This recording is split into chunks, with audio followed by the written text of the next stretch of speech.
बिस्मिल्लाहिर्रहमानिर्रहीम। कमज़ोरी में इन चीज़ों का इस्तेमाल करें। दोस्तों, अगर आपको कमज़ोरी है तो दवाइयाँ खानों की बजाय अल्लाह ताला की दी हुई नेमतों का इस्तेमाल करें, क्योंकि कमज़ोरी का सिर्फ यही इलाज है। रोज़ाना निहार मुँह बादाम का इस्तेमाल करें।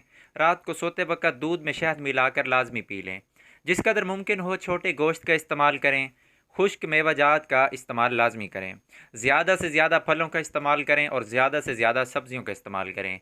तुख्म मिलंगा और गोंद कतीरा का शरबत रोज़ाना पिएँ, क्योंकि ये अंदरूनी निज़ाम को बेहतर बनाता है और अंदर ठंडक पैदा करता है।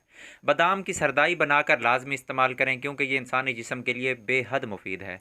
और इन सबसे ज़्यादा ज़रूरी है कि देसी चीज़ें इस्तेमाल करें। जो भी चीज़ इस्तेमाल करें देसी हो, बाज़ारी बिल्कुल ना हो।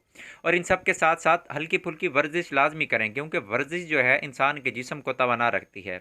दोस्तों, इसके अलावा आप किसी भी मेडिसन या दवाई का इस्तेमाल करेंगे तो वो आपके लिए नुकसान होगा, आपके लिए फ़ायदा बिल्कुल नहीं होगा।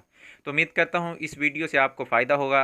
अगर फ़ायदा हुआ है तो आगे इसको लाजमी शेयर करें, और मेरी हौसला अफजाई के लिए मेरी चैनल को भी लाजमी सब्सक्राइब करें। आपका बहुत बहुत शुक्रिया।